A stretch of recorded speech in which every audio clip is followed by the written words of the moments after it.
go for launch. 5. Quiet, numbskulls. I'm broadcasting. Anything can happen in the next half hour. 4. My friend, we cannot keep this a secret any longer. This whole thing is insane. 3. Quiet, please. I am analyzing. Where's the kaboom? 2. There was supposed to be an earth-shattering kaboom. 1.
Attention, Sinsomniacs. Mr. Lobo must warn you that tonight's feature was used by the local poison control center to induce vomiting.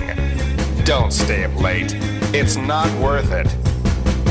Godzilla has a brain about this size. Because all you of Earth are idiots. Flying saucers have invaded our planet. The whole world is under attack. In a cyclonic cavalcade of electrifying horror.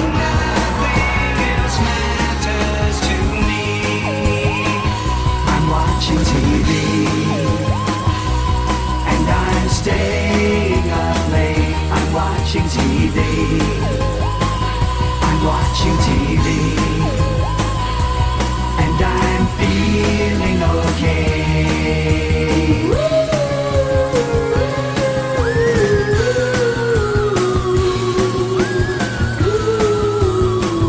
I'm watching TV.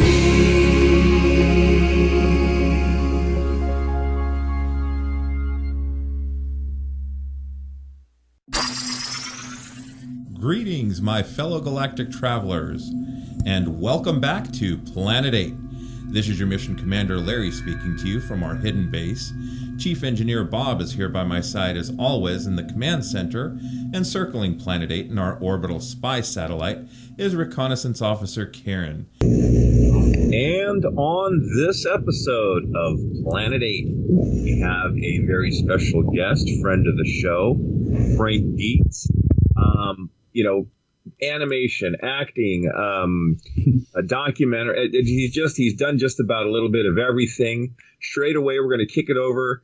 Chief Engineer Bob, if you can give us a little background on our guest, and then we'll kick it on over to Frank. Chief, take it away. Well, yeah, I invited Frank on the show. Been wanting to have him on for quite a while. He and I go back a little ways. In fact, we did the premiere of his Long Live the King documentary on King Kong, which was a fun night out in San Leandro.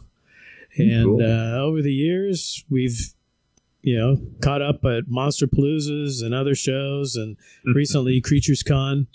And it's always fun to kind of follow Frank and what's he doing these days. If you follow him on Instagram, you'll see he's everything from writer, producer, alligator wrangler, I think I saw a picture of him swimming with whales this morning. So total Renaissance man, and that's kind of what this episode will be about, is anything can happen and anything could be brought up. So I'll turn it over to Frank if you want to kind of give everyone an introduction of exactly who you are and what you've been doing, and we'll kick it off from there.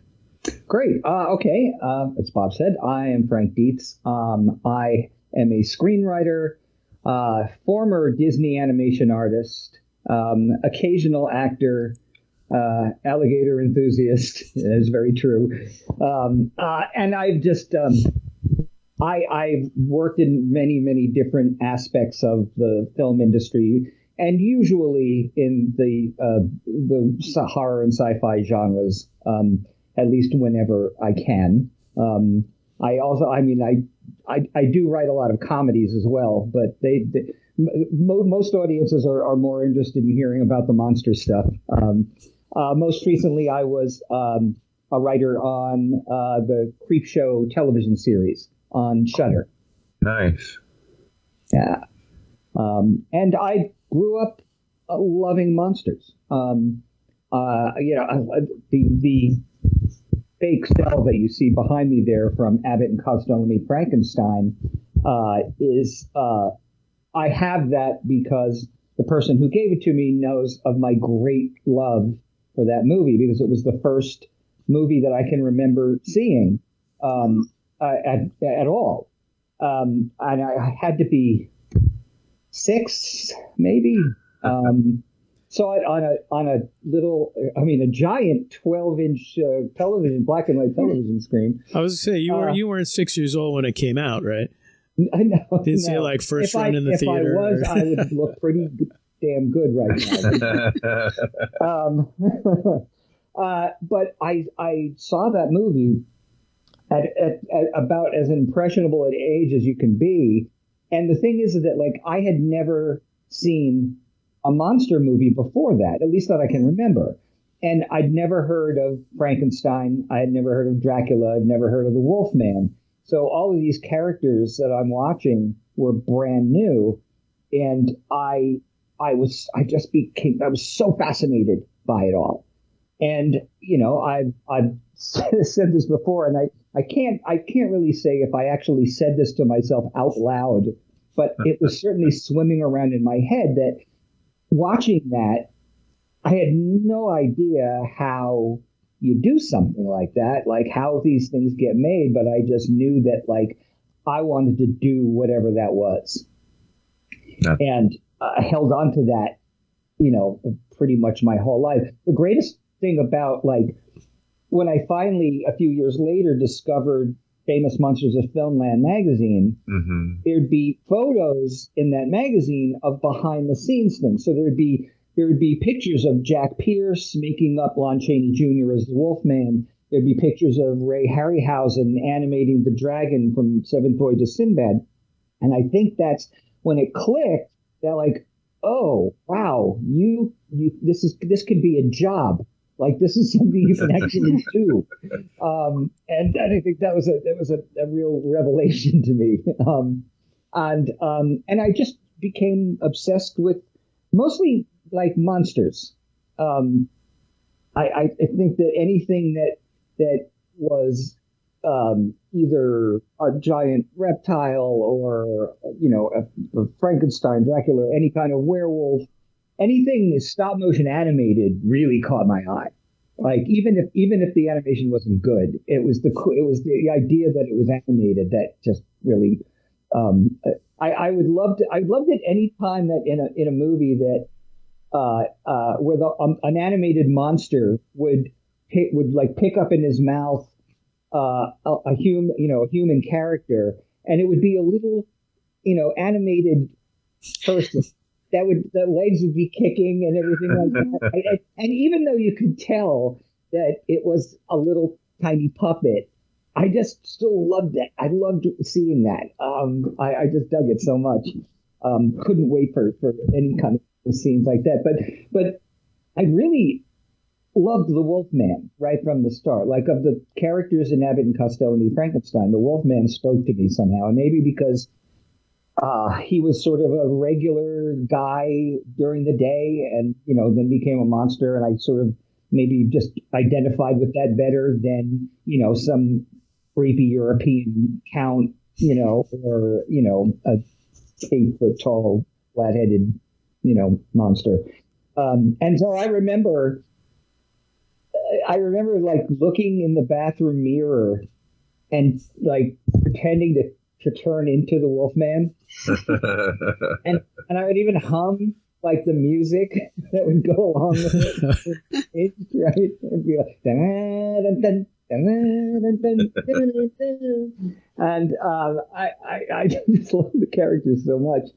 And the thing was, back then, before we, way before we lived in this world of instant gratification, where if you want to watch a movie, you just walk to your shelf and take it down and, put it on. Like, I didn't see Abbott and Costello Meet Frankenstein again for years. Right. Because the only way to see it was if it didn't come to some art house theater, which, it really did. You had to wait for it to come on television. Mm-hmm. And sometimes it would be years. And I just had to hope that when it did show up that you were available to watch it and weren't, in school or, or at grandmother's house for Thanksgiving or something like that, where, everybody's watching a ball game or, right. And you just didn't have access to it. And they used to show some of the Universal movies from the 50s, the sci-fi movies. Yeah. So Creature, Tarantula, Deadly Mantis, etc. Those movies would very often only be shown, at least where I lived in New York, would only be shown on CBS very late at night. And I mean, like 3 o'clock in the morning. Mm-hmm. And so the only way I would be able to see it is if my mother, bless her, would set her alarm and then wake me up and put me in front of the television, and she'd go back to bed. Right? Oh, Frank needs to watch one of his movies again. Yeah, and she didn't have to do that, and it was great that she did.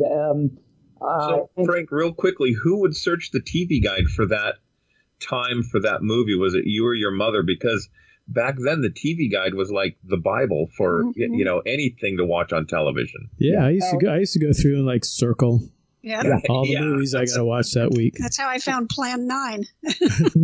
Yeah, and it's funny because back then, at least in the mid 60s, the way that the TV guide described monster movies was by calling them melodrama. So in going through the TV guide, I would look for the word melodrama because melodrama equals monster, right? Oh, funny. And no, it was me. I would go. I knew when the TV guide would come out for the next week, and so I would go down. There was a corner store across from the railroad that had all the magazines and would have TV guides. So I would go down there and get it, and right away, just going through it, looking, circling. I knew when Creature Features was going to be on. I knew when Chiller Theater was going to be on. I knew when Supernatural Theater or Fright Night or whatever they were called. I knew that what to look for at those time periods. But everything else was just like random. So I really had to pay attention. Well, they threw a wrench in the works for us here in the Bay Area. You also had, besides Creature Features and Chiller Diller, you had Dialing for Dollars, which occasionally would show the Gargoyle or the Gorgon. We also had the 3:30 movie over on Channel 7 that would have Godzilla. So as a kid, you're looking like, okay, oh, there we go, that one there. And I've said this before. When I was growing up, if you missed that 3:30 movie or that Creature Feature of that movie, there was no VCR or anything. I thought I'd never see it again. I thought it was going to air once and that was it. Yeah, the only thing that we did have a little more access to were the Castle films. the condensed 8mm versions of them, right? Which were great, except that they were silent. Would have subtitles, incorrect subtitles often. And it was funny about that is that one of the ones that one of my friends had, he had Creature from the Black Lagoon Castle film, and we watched it over and over and over again. And the big shock to me was when I finally saw it on CBS at 3:00 in the morning. That roar, like I had no idea that the creature even made any kind of noise. When that huge roar comes out, and I was just like, wow, wow, that's great. Yeah, I used to take those Castle films and I'd like take a tape recorder, like a cassette deck, and record like soundtracks for them. Oh, that's cool. And then I'd have to sync it up and play them back. And that was the only way I could get sound for those. Realize that the light's going to go out on me, so I'm just going to plug in. Well, that's okay. We're just audio anyway. We do this so we can see each other. Don't have to worry about it. Well, I'll do it anyway. Cause as long as you sound good, we're good. Yeah, okay, cool. So going through your lifelong love of monsters, what was the first project you fell into where you were able to actually work on one of these things? Well, I, like a lot of other people, made my own movies first. Super 8 movies, clay, stop motion, animation. I made a werewolf movie where I turned into a werewolf and did the most rudimentary makeup effects ever. I was definitely leaning more toward the Henry Hull look than Lon Chaney Jr. because it was minimal at best. Had to wait for the family dog to start shedding so you can like brush him off and get all the fur. I think it was even just like drawn on with makeup sticks and and a pair of plastic fangs, but it didn't matter. It really didn't matter. It served the purpose, right? Yeah, you made a movie, so that's cool. We made a lot of them actually, and some of them you can see they're actually on YouTube.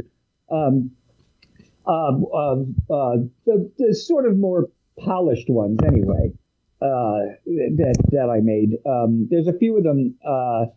One of them, which I really love, is called Out of the Frying Pan, and it's me, 15 years old me, being chased all over the area of the woods where I lived by a much bigger guy with a green plastic machine gun.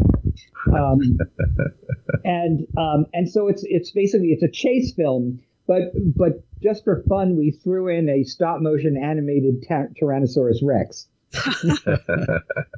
Which ends up being part of the big surprise of it all. So we love to work out like fight scenes and so forth, and sometimes we were really learning about camera angles, and we understood that we had to shoot it several different ways so that it would cut together. And that's back when oh my god, have you guys edited in Super 8? Oh yeah, right, with the little machine that you put the two pieces in, then you got to use the glue or the tape to like glue it together. And inevitably it was the weirdest thing, because the frame where you made the cut, it would cut in the middle of a frame. So every time it went to another shot, there was this weird weird little black mark or something like that. It used to frustrate the heck out of me. But we made a whole bunch of them, and it was really super fun. But it was kids making little short movies. I remember back then you'd have to if you had like a ray gun, then you'd have to take a pin and scratch the emulsion off the film to make the ray. Yeah. Yep. Yeah, that was great. We would do that for another one that we did was, I was a big Charlton Heston fan, especially for that that his whole climb off my back era, like the apes and Soylent Green and Omega Man and I also loved Richard Matheson's book I Am Legend. So we made our own version. It was called The Last Omega Man on Earth. But it was a parody, and it was completely silly.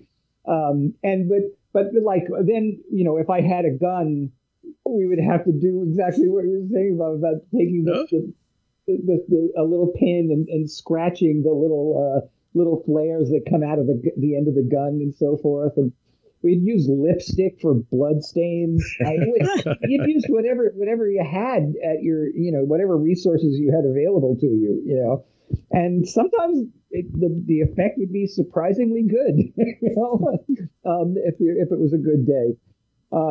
But still, like the world of professional filmmaking was still miles away from me. I didn't, I was living in New York, so there was some filmmaking going on there, but not a whole lot. Most of it was out here in LA, obviously.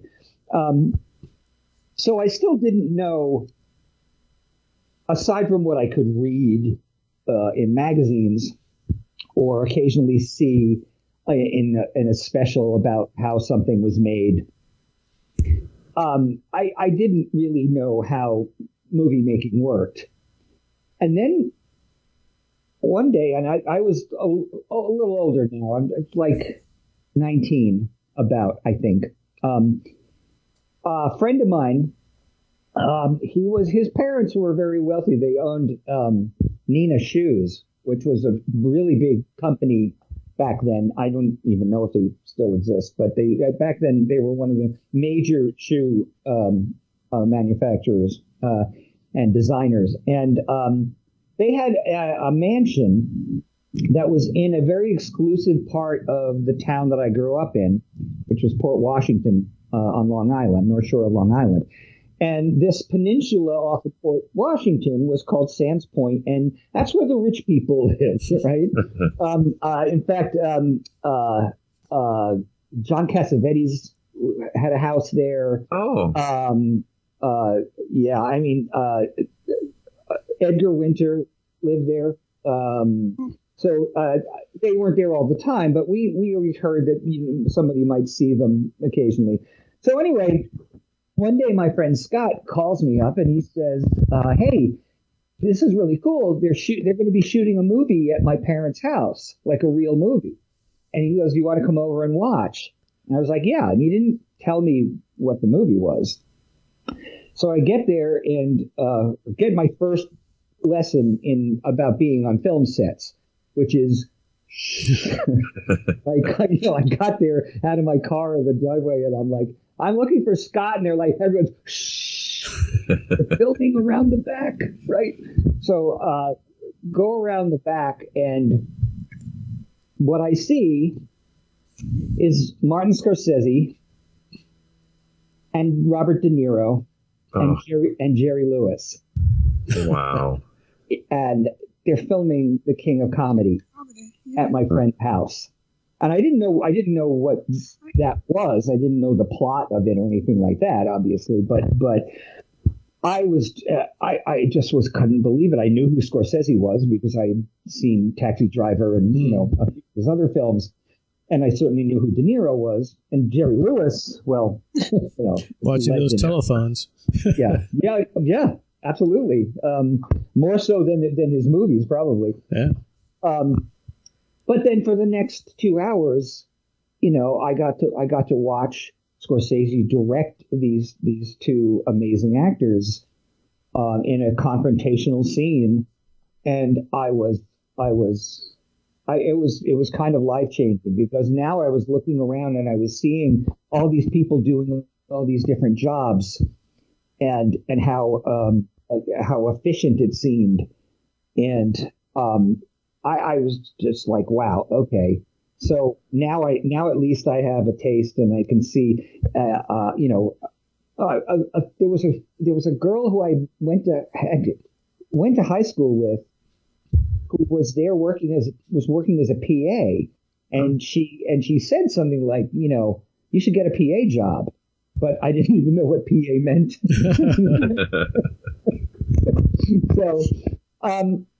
So then now I had that at least, and I'd seen how it works, how it physically works, and it was a couple of years later that I was working in Manhattan, and I got a phone call out of the blue from another person that I knew from all the way back to elementary school, John Pisano, and he called me up and he said, hey, they're making, I wrote a script, I wrote a monster movie, and they're making it up in Canada.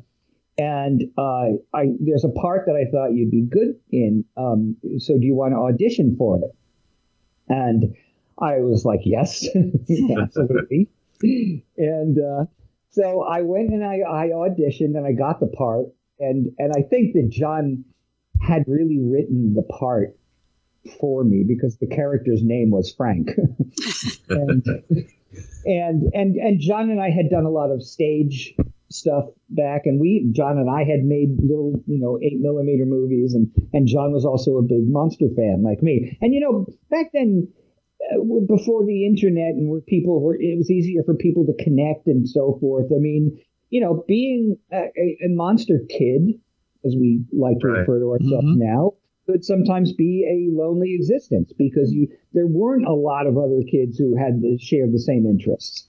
So for me to meet, and become friends with somebody like John, that was important. There was somebody to share imagination and ideas and artwork and et cetera with, right?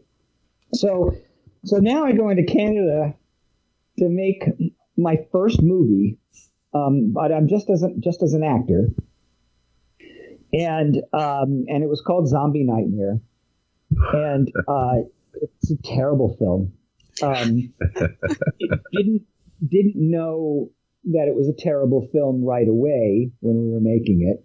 Got a clue a few days in that maybe this wasn't, Gone with the Wind. But it was still an amazing experience because now I was in it. Right. Now I'm a part of it. And that was amazing. And I tried to learn as much as I could when I would go to set even if I wasn't in the scene. Just to watch, just to shadow the different people and kind of figure spend a night next to the sound guy watching what he does, etc. And it was a great experience, even if the movie isn't good. And I got to work with Adam West, which was a big deal. I can't beat that. I mean, I was of the perfect age when Batman premiered on ABC. I was 7 in 1966. So,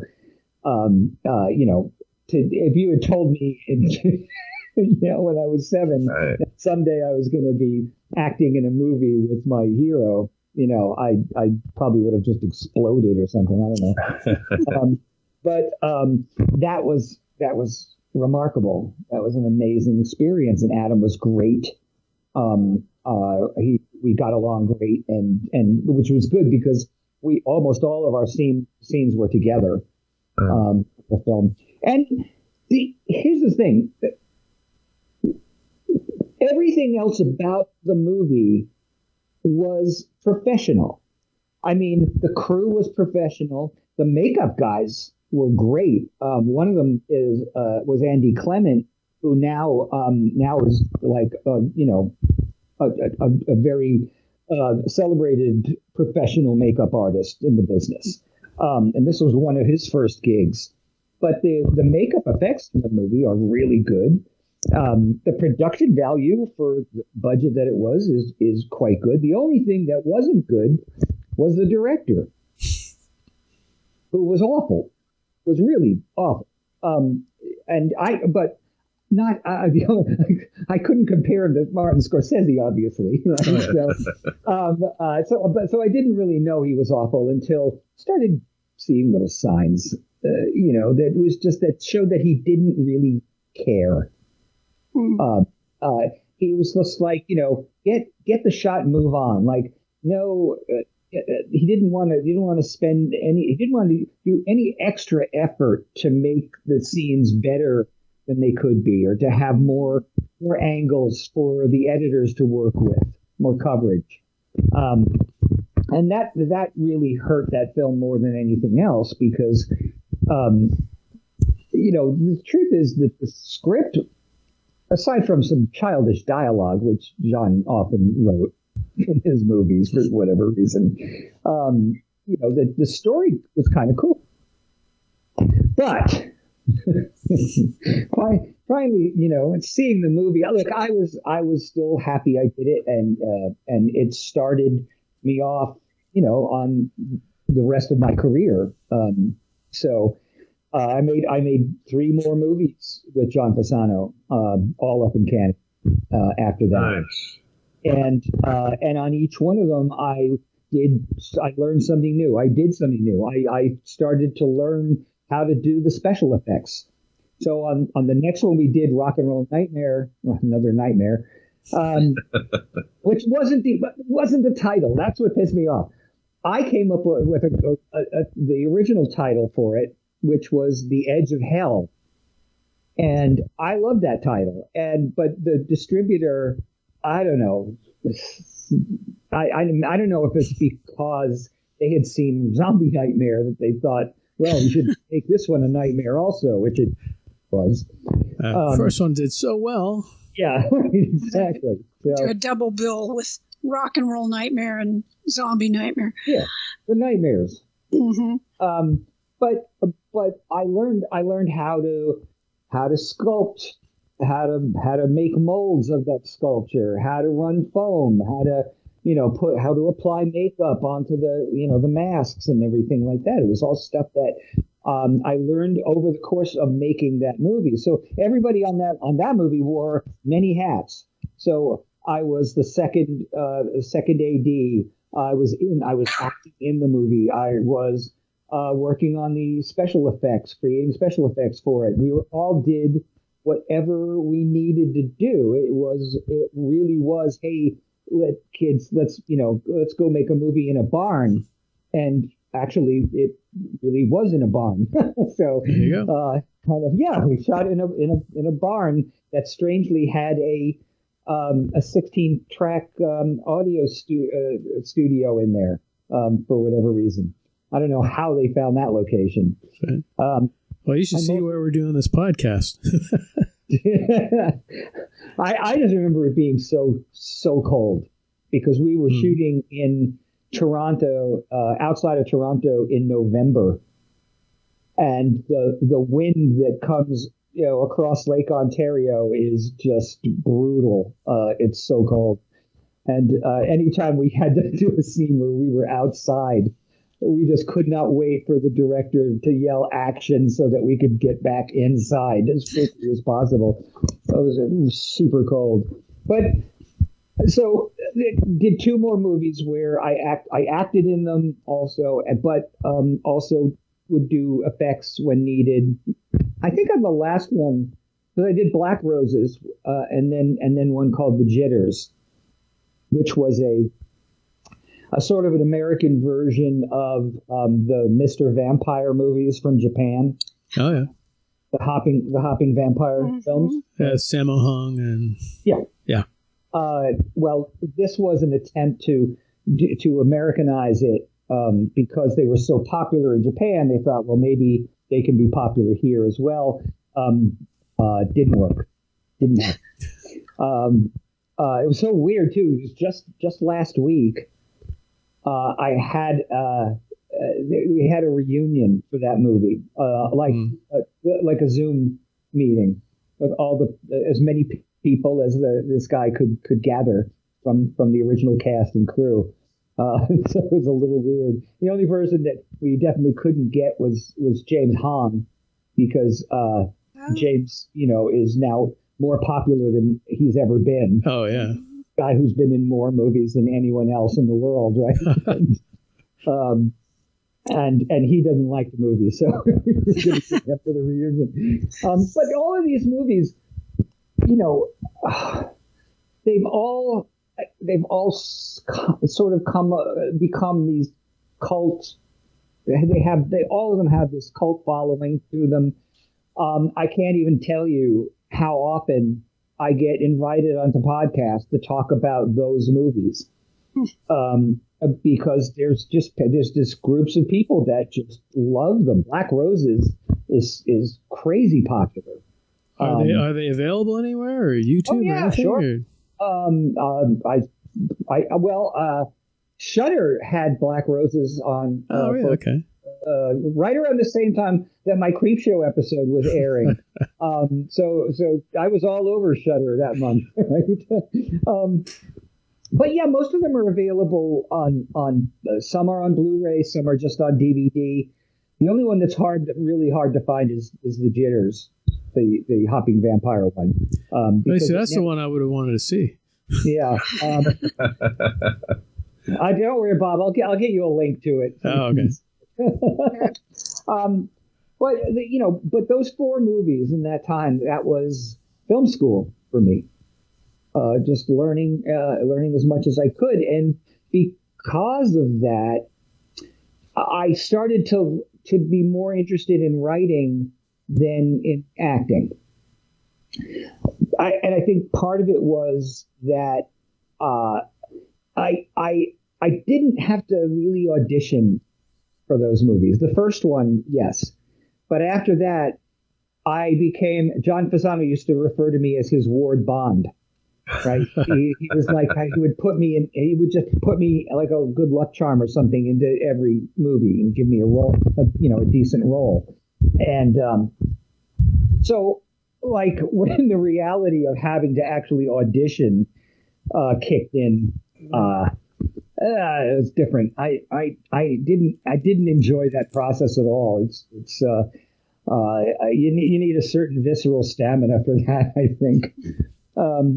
But I did become very interested in writing because when we were making Rock and Roll Nightmare, the really cheapy one, John came up to me, and like I said, I was wearing a lot of hats, and John came up to me at one point and he said, "Hey, you know what? I need a scene. I need a bridge between this scene and this scene because I need somebody to cut away to, and I don't have anything else." So we were about to shoot a scene where my wife and we weren't actually married at the time, but we were playing newlyweds in the movie. We had this bedroom scene. And so John said, "We're going to be shooting you guys in that room anyway. So do me a favor." He goes, "Just write a 1-page scene for you guys." So I sat down with a pencil and paper and I wrote this scene like sitting on the set, and I showed it to him and he read it and he went, "Great, let's shoot it." And I think that's where I got bitten by the writing bug, because I really enjoyed that. I really had fun. And if I'm being completely honest and not from an ego point of view, but I think it's the best written scene in the movie. Just because I think that I was working really hard to make it a good scene, Right. I tried to make it dialogue that was kind of fun and, wasn't very expositional, which is, someone told me is not a real word, but I don't care. I use it all the time. And that really piqued my interest in writing. And so then I started writing, and that inevitably led me to move from New York to Los Angeles to try to pursue a career in writing. Which, none of this stuff is easy, guys. Well, yeah, I was going to say, I mean, how difficult is it to not just write a script, but to get it sold and to get it actually produced? The writing part is easy compared.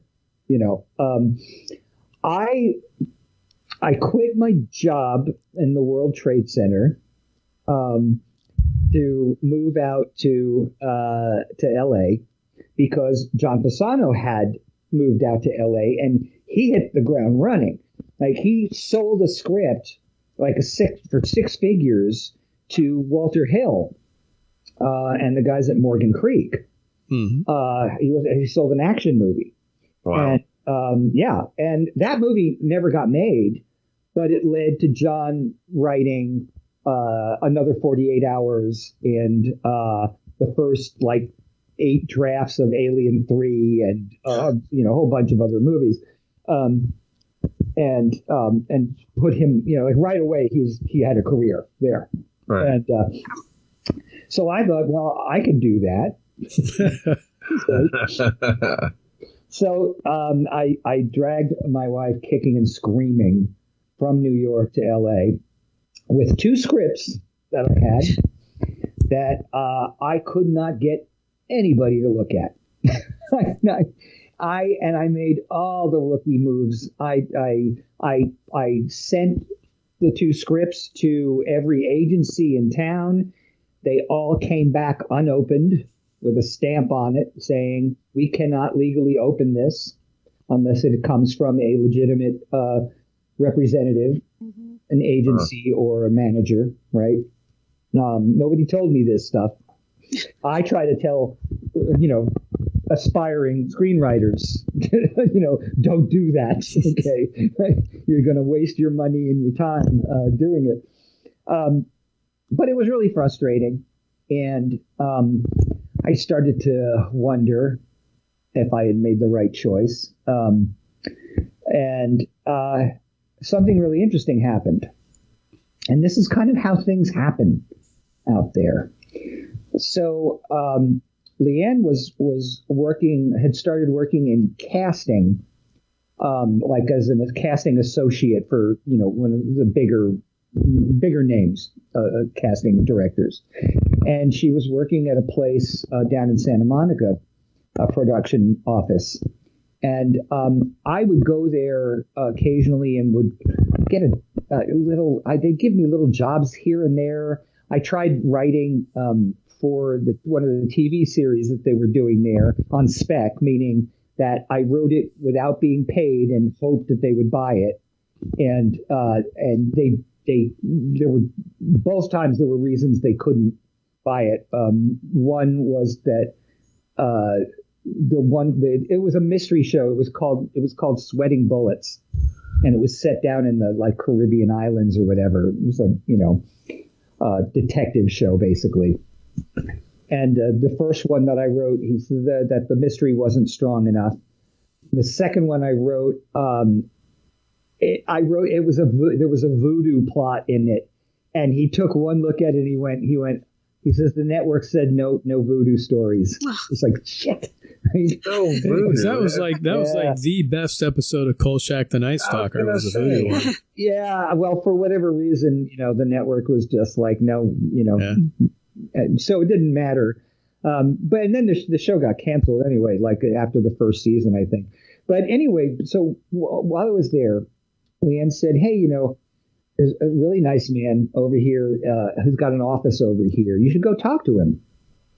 And I went to go talk to this man, and he says, hello, I'm Bill Asher. And it was William Asher. Mm-hmm. Now, if you don't know, William Asher is a legendary producer-director. He directed almost every episode of I Love Lucy. Oh. He created Bewitched for his wife, Elizabeth Montgomery, and produced that for years. He also directed all the Beach Blanket movies, Frankie Avalon and Funicello films. Okay. So he was at one time he was a very big deal. Retired now mostly, and he was just there doing consulting work, I guess. But anyway, we sat down, we had a chat. I told him, I've been trying to get people to read my scripts, and I can't get anybody to read my scripts. And I'm thinking maybe I should, throw in the towel. And he said, I'll read your scripts. Right. So I was like, great. Yeah, cool. So he took them, and a couple days later, he brought me back into his office, and he sat me down and he said, okay, he said, well, this first one here, he goes, I didn't love it. He said, it's not that the writing is bad. He said, it's just that, he said, for 10 years, I produced a TV series about magic. And so I'm kind of over the whole magic thing, supernatural thing. So like it turns me off. So, and that script had a lot of a supernatural element to it. But then he said, but the other one, he said, this one, he said, this is terrific. He said, this is really good. You have great characters. It's funny. It's really well written. He said, if this is any indication of what you're really capable of doing, he said, don't give up. Stick with it.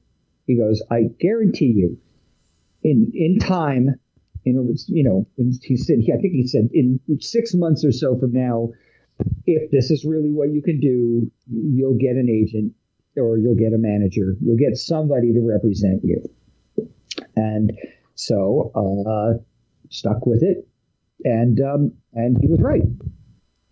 About 6 months later, thanks to connections that you make just by doing things, Leanne was casting. She cast this actor named Mark Dacascos, who had a manager that was then made that connection, and the manager agreed to read that same script that William Asher read, and she loved it, and so she took me on as a client.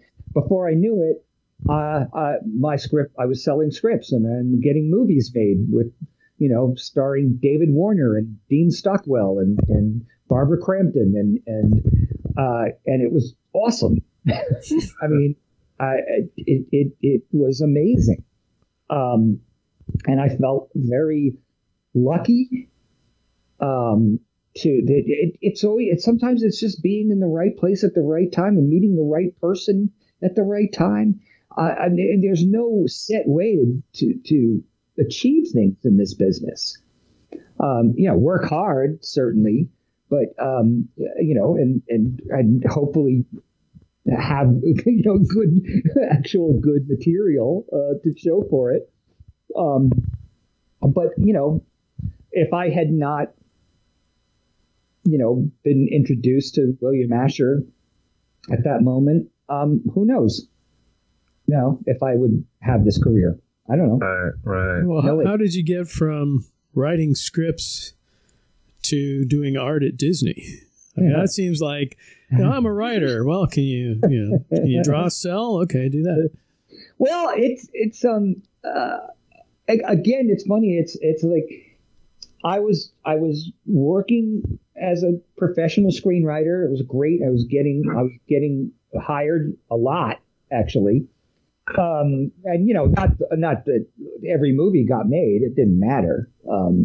But the fact that I was getting paid to write movies was terrific. Oh yeah. But it's a freelance job always, unless you get on a television series, which I wasn't. I was writing features. And it's a freelance job. So yeah, I might sell a script, for $45,000 or something like that, and that's wonderful and it's great. But then I might not sell another script for a year or longer. Who knows? And so it's not stable work always. So what happened was, again, it was like Leanne was casting, and she got the job casting at Disney Animation. She was she was casting Hunchback, and had started casting on Hercules. And she called me up one day and she was just like, I'm looking at the artists here, and she said, you could do this, you could get a job here probably. And I was like, well, that would be cool. I would certainly love the stability of it and everything, all the perks that would come with it, and not have to worry about, for a while at least, when I might sell a script again, right? But the thing was that I didn't really know I mean, I knew how animation worked, but I didn't know specifically how it was done, right?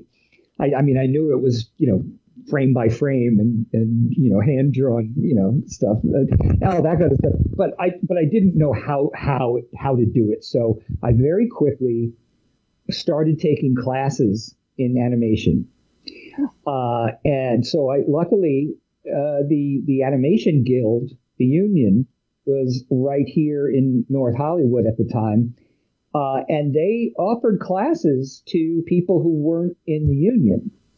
You could take classes in how to do cleanup animation, which is what I was, hoping to be able to get a job doing. And so I took all these classes, life drawing classes. I could always draw, but I never had any real training because I got arrogant, when I was in my teens or late teens or whatever, and it was like, everybody my whole life was saying, "Oh, you're going to be an artist when you grow up. You're going to be an artist grow up." And I reached that level of teen angst where I'm like, you're not going to tell me what to do. I'm not going to be an artist. I'm going to be an actor. I'm going to be a writer. Oh, usually they're telling you you're going to be a lawyer or a doctor or something, and you want to do something creative, but yeah, they're pushing you towards something creative, and then still rebelled. Yeah. No, they knew better than to try to steer me in any other kind of direction. But I just was like, no, I like acting. I'm gonna do that. But now I had a chance to actually be an artist, a real artist, and so I had to take classes. I had to learn how to. I could draw, but I had to learn how to really draw. I had to have not just the natural ability, but skills. So I took all these classes and I put together a portfolio, which for anyone who's listening who ever considered putting a portfolio together and submitting it to any animation studio, I can tell you right now, the last thing that they want to see is drawings of Mickey Mouse or Bugs Bunny or any character from movies or television. The only thing they want to see is life drawing and animal drawing and gesture drawing. They don't want to see that you can draw Mickey Mouse. They want to see that you can draw, that you understand how art works, right? So luckily I got that heads up before I submitted and submitted a portfolio, and I got into the training program at Disney, which was, it was like, I wish I could remember how long it was, because I want to say it felt like 2 months, maybe. And during that time, it was me, by the way, I was in my mid 30s at that time. Everyone else in the training class were all in their young 20s, because they were all right out of college. They were all right out of college. They were right out of CalArts, which is a college that Walt Disney basically built to groom people to work for him. And so I was like the old man, right? And but it was fun. It was fun. We all really wanted to get this job, and so we all trained really hard, and then we had to take a test at the end of it, a 2-day test, where they gave us a scene, and we had to basically do the scene, and it would be judged, and then the decision would be made if we get to be actually hired by the studio. And it was great because everybody got in. Oh, nice. Yeah, it was nice. There was no sad people. They might be sad later, but there you go. But we all got in, and they threw us right into the fire. I mean, we went right onto Hercules, which was already in production, and was a little behind production, in fact, because what happened was that what's his name? DreamWorks. I'm blanking on his name right now. The guy who left Disney, guy who had done The Lion King and so forth, left Disney to go start his own studio, DreamWorks, with Spielberg and he poached people from Disney, right? Yeah. And so Disney was now down artists. They needed to fill in those spaces again. So they were actively bringing in new people to work on the film, and they had a big slate of movies set to go, So I worked on Hercules, and I loved it. It was great. It was a good time to be there because it was still the post Lion King boom, where animation was up. Animation kind of does this roller coaster thing, and at the time it was at the high point. So they were very generous, treated us really well, threw us parties, gave us lots of swag, lots of gifts, to keep us happy, and so that we didn't go down the street to DreamWorks, right? And it was wonderful. And I stayed for like almost 8 years. Worked on Mulan, Tarzan, Fantasia 2000, Atlantis, The Lost Empire, a little bit of Treasure Planet, and then the last one which was the last 2D movie that they made, at least for a while, which was the name we don't speak because it's not good. It's just not a good movie, the last one. Now I have to look at that. Yeah.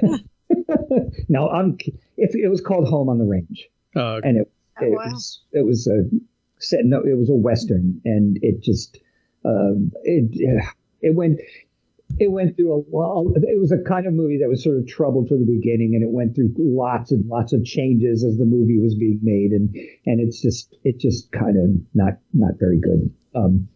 Mostly, I'm sure there's some people who probably like it, but most of the people I know that worked on it didn't like it. So that was the last 2 movie, and because the studio had made the decision to move, to move into CG because the Pixar movies were doing so well financially, and they sort of attributed that. It was like, oh, the Pixar movies are making lots of money, while our 2D movies aren't making as much money. So it must mean that CG movies mean money and 2D don't, which is ridiculous, but that was kind of the way they were thinking at the time. Because I've always maintained that, if you made Finding Nemo in 2D, it would still be a great movie. Yeah. It would look a little different, but it's all about story. It's always about story, right? So then it ended, and it's pretty sad to have it end because I had a really good run there, and I liked it. But now it was time to move on, and so I went right back to screenwriting, basically. There was still occasionally jobs, animation jobs that would come up for 2D stuff, and those projects were usually farmed out by Disney to smaller animation studios, who would then hire Disney artists like myself because they knew that we came with that pedigree and that we were trained there at Disney, and they knew that we were going to do a good job. So I would continue to work in animation, not full time. It was more freelance, and went back to writing. And I didn't have a manager anymore because sadly she became ill and passed away while I was still at Disney. But I was lucky that a lot of the producers that I had worked with prior to working at Disney, remembered me and remembered, that my work was pretty good. And so I was able to get work through those folks, and actually went like almost 10 years without representation. It was just word of mouth, relying on, producers I'd already worked with. who would recommend me to other producers. I had a pretty good reputation for fixing unfilmable scripts. So they would have a production company might have a script that they really love the idea of it, but the script is not viable. It's not filmable. And whether it's budget wise or it's just not working to their satisfaction or whatever. So, I don't like to use the term script doctor, but I definitely was a lot of times brought in to fix scripts that they already had. And most of the time that would be a page one rewrite. So I would get the gist of it. I would listen to the producers to find out what they really want. And then I would chuck that other script and start from scratch. And, sometimes it worked. Sometimes a movie got made, sometimes it didn't. A lot of the time it didn't. Even though I get hired, the truth is, it's a common misconception about screenwriting as professional screenwriters is that, you write a script, you sell it, it gets made. You write the next script, you sell it, it gets made. The truth is maybe, 5 to 7% of the things you get hired to write actually get made.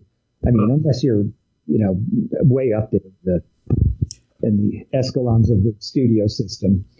I really love writing. And then there's the other thing too that came along was adapting existing books into screenplays, which I've done a few times now. I wrote an adaptation of a book by Betsy Franco, who were Dave Franco's mom, who's an author, and I've done a few of them actually now, and that's really fun because that's where you really sometimes have to be creative, especially if a book is written in the first person where you're reading their thoughts. You have to find a way without using a narration, right, a voiceover, to get that information onto the page, in some clever way. Right. And so I really loved that challenge. It was really fun. But so here's the most amazing thing that happened. Okay. I had written a script co-written a script with a friend of mine, a producer named Todd Trena. And he was one of the guys who was like getting me work quite often, right? And we got along really well. Great, really super great guy. And we wrote a script called Without a Hitch. And it was a comedy. And, he had been pitching it for a while. And at one point we changed the name. I changed the name because I thought Without a Hitch wasn't really working. And I changed the name to I Hate Kids, right? Which we thought was funny, right? And most people laughed when they heard the name of the script, right? So, but Todd is pitching it around and so forth. And we had a meeting at one of the Beverly Hills hotels one day for a different project. And when we were finished with the meeting, we're going to get our get our cars from the valet or whatever. And Todd says, by the way, we have some movement on I Hate Kids.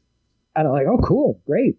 I always take everything with a grain of salt in this business because, most of the time things don't happen, And he said, yeah, he goes, I've got an investor. We already have, we've got $1 million already. He goes, I'll be working to raise the rest of it, to make the movie. And he said, and we have a director. And I said, oh, cool. What's his name? He said, his name is John Asher.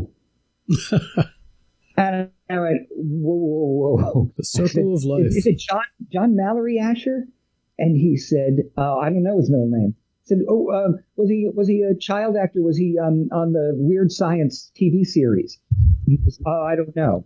I said, was he married to Jenny McCarthy? And John said, yeah, that's him. And I was just, my mind was blown, because this is the son of the man who 20 years earlier told me not to quit. How funny. At that moment, I knew that movie was going to get made. And it did. And I'm very proud of it to this day. It came out like 2 years ago, 3 years ago, somewhere around there. But it had an amazing cast.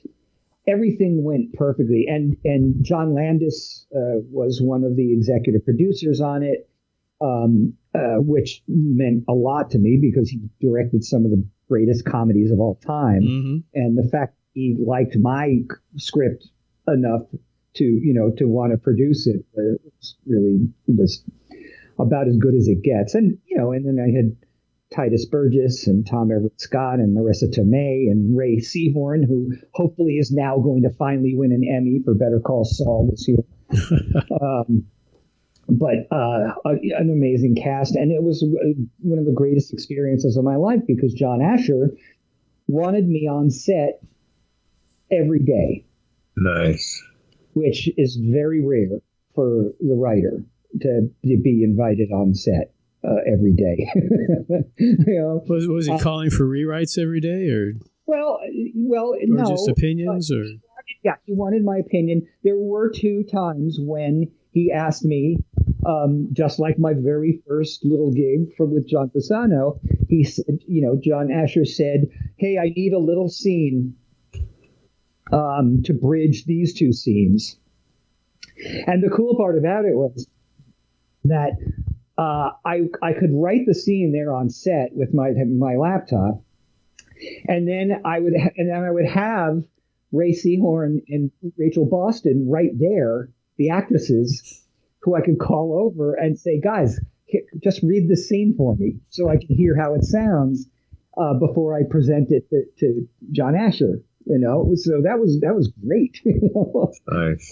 So that happened twice during the course of the filming, but it was just nice that my opinion was still valued, and also the fact that John Asher didn't completely rewrite the script, which he had the right to. The director always gets the final pass on the script, and you don't argue it.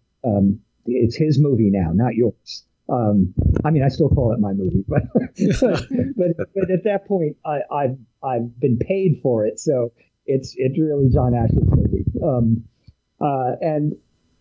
it was an amazing experience, and I not directly, but it certainly helped me get to write for Creepshow. Nice. So everything leads to something else, and I found that it's really important in this business. At least I found it important to make sure that you are diversified, that you have more than one skill, even if you're not great at everything that you do. Have something you can fall back on for the times when sometimes, the rug gets pulled out from under you. The Disney job ended when I thought I might be doing it forever. And, there's a drought of screenwriting work. So maybe that's when I can find some animation work. You know what I mean? So toggle it back and forth or whatever. Yeah, I think a lot of the listeners would be interested in the Creepshow episode. For those who don't know, it was the episode with Josh McDermott as an exterminator, basically. Mm-hmm. Yeah, and I was that's another example of me being absolutely thrilled with the cast. And it's funny about Josh McDermott because I always liked him as Eugene on The Walking Dead. I met him at a party at Greg Nicotero's, like a Christmas party one year at Greg Nicotero's house. And he was a really funny guy. I liked him, right away.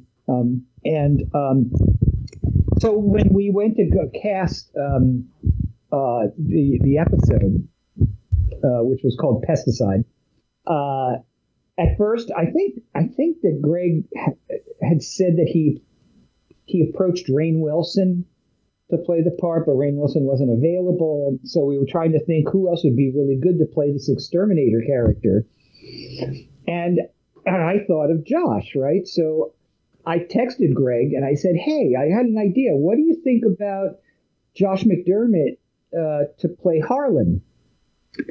And Greg texted me back like 5 minutes later, and he just said, that's really funny because I've already hired him. It's like, okay, I guess it's a good choice then, right? But then Keith, who I always loved, since The Thing, John Carpenter's The Thing, and Ashley Lawrence from the Hellraiser movies to be the three people, the three leads in my episode was, that's as good as it gets. I mean, for me. Right. It was remarkable, but I can tell you how actually that happened. I Hate Kids had given me a little more cred, and so Greg would be quicker to look at something that I wrote, because I had now recently had a feature film made with a good cast and so forth. And so Greg invited me to the premiere party for season 1 of Creepshow, which, he had gotten the rights to the franchise. And he had always said to me, I want to make it like the Night Gallery. I wanted to have like, a couple of segments in each episode. Right. So he invited me to the premiere party, and I went there, and I felt I was so jealous because so many of my friends were there because they had worked on it in some capacity. So, like my friend Dana Gould was in an episode as an actor. My friend Chris Drake had scored several of the episodes. My friend David J. Scow had written an episode. And I was just like, I want to play in this sandbox, like, I want to do this. So when it got picked up for season 2, literally the day after I heard that it was picked up for season 2, I sat down and in 2 days I wrote out an episode on spec. Nice. I didn't tell Greg I was writing it. I just wrote the whole thing. Not even an outline. I wrote all the dialogue, the whole 24-page script. And I was so nervous to give it to him. Greg and I have been friends for like 25 years, like way before The Walking Dead, and mostly because of our mutual love of monster movies, right? Oh yeah. But I was still very nervous to show it to him, right? And so I sent it, and he called me like 2 days later, and he said, I love this. He goes, I really love this. I want to direct this. Oh. And I was of course thrilled, but he also said, but here's the thing. He said, I can't approve it myself. It has to go, the network has to read it. They have to approve it. He said, so I'm going to submit it right now because there's only like 2 slots left to fill for the season. And so he submitted it, and thankfully the network came back and said, we love this. And I'm telling you, it felt like it was only hours later that a messenger showed up on my door with a contract. Like they wanted it on paper. They wanted to purchase it immediately and get it going. And one of the wonderful things about that was, my whole screenwriting career, I was writing movies, features. I never had worked in television. I wanted to, but that was just somehow it was a nut I couldn't seem to crack. Now, finally, I'd written an episode of a television series, which got me into the Writers Guild. After all these years of being a writer, I finally got in the Writers Guild, right? And they made the episode. I actually had a plane ticket to go down to Atlanta to be on set with Greg and Josh and Keith and Ashley. And then it was literally 3 or 4 days before when everything shut down. Okay. So, boom, every production in the business shut down, including Creepshow. So by the time, and that was what was that? The beginning of 2020? Late 2019? Yeah. March, April 2020. Yeah.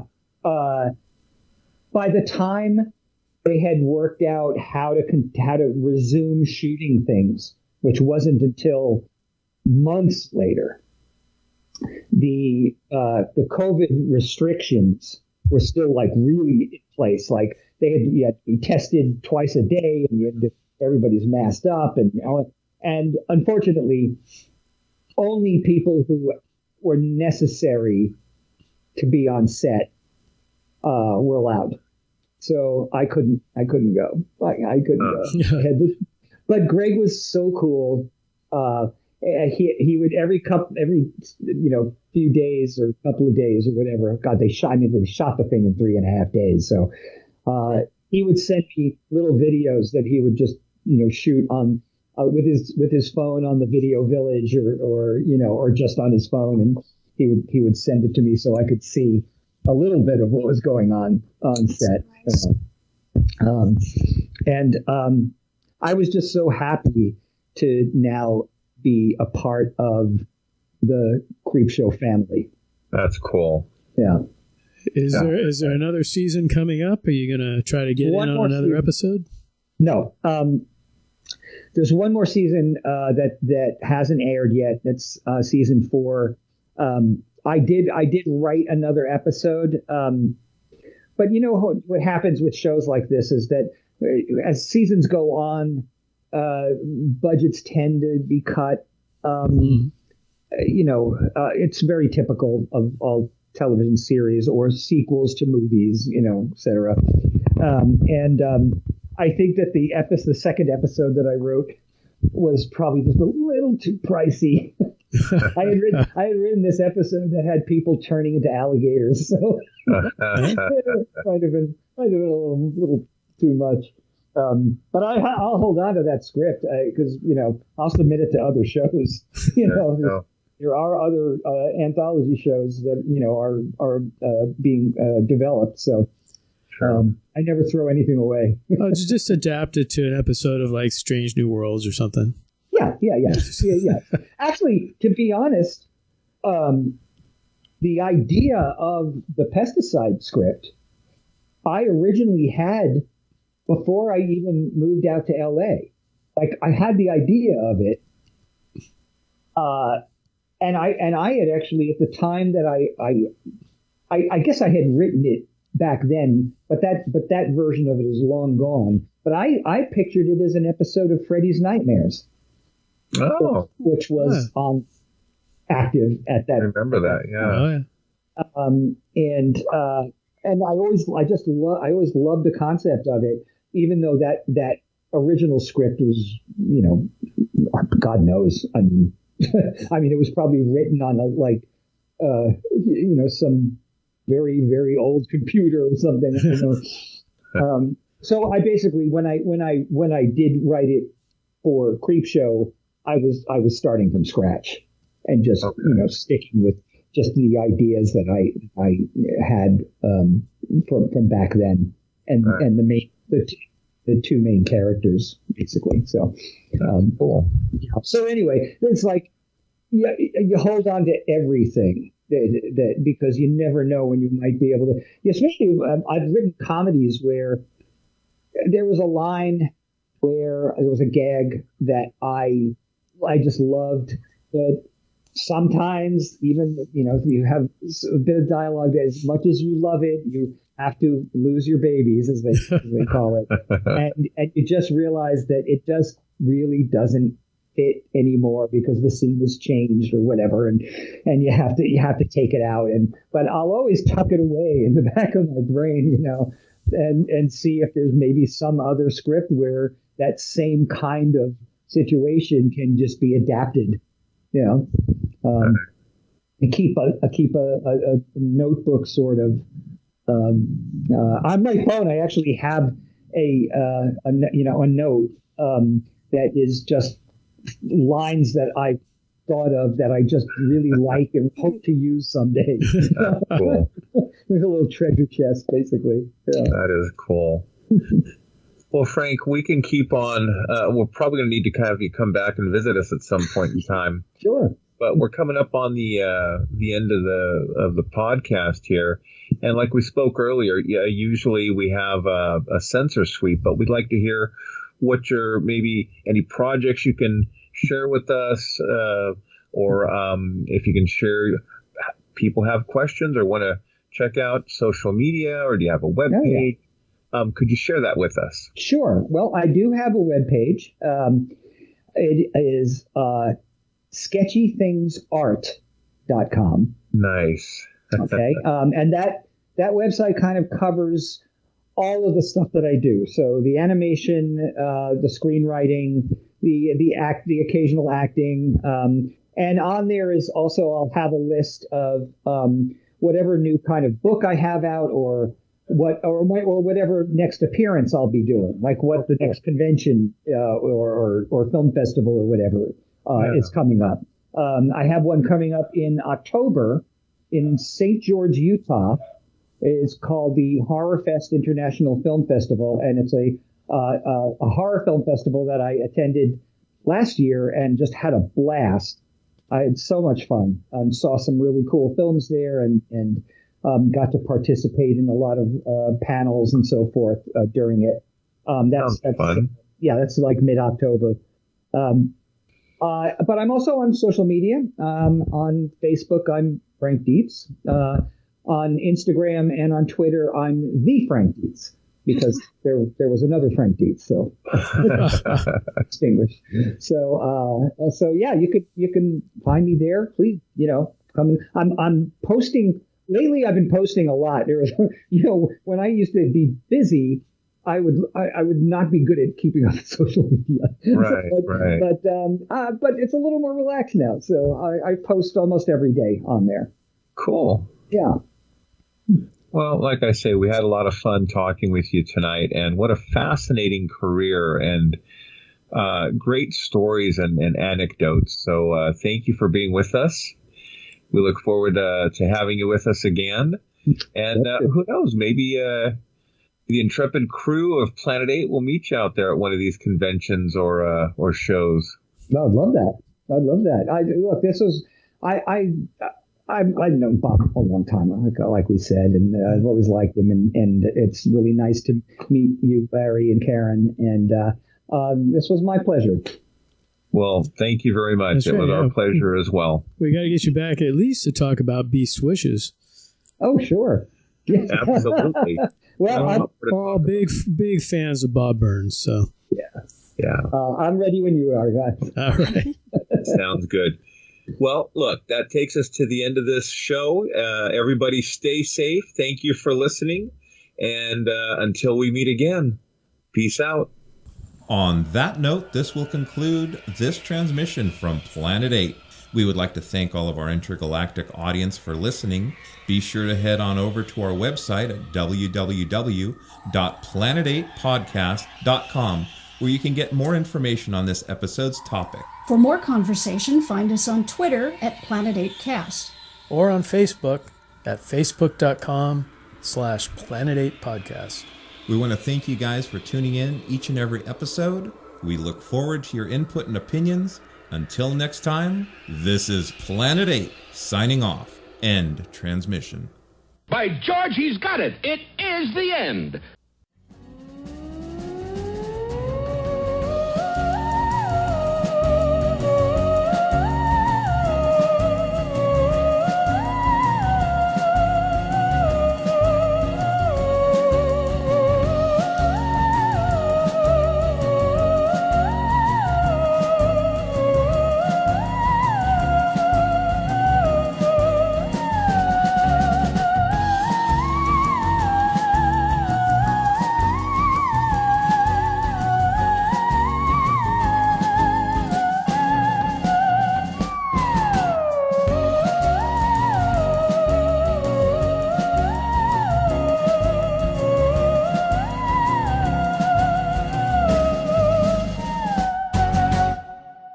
Is this the end of our civilization?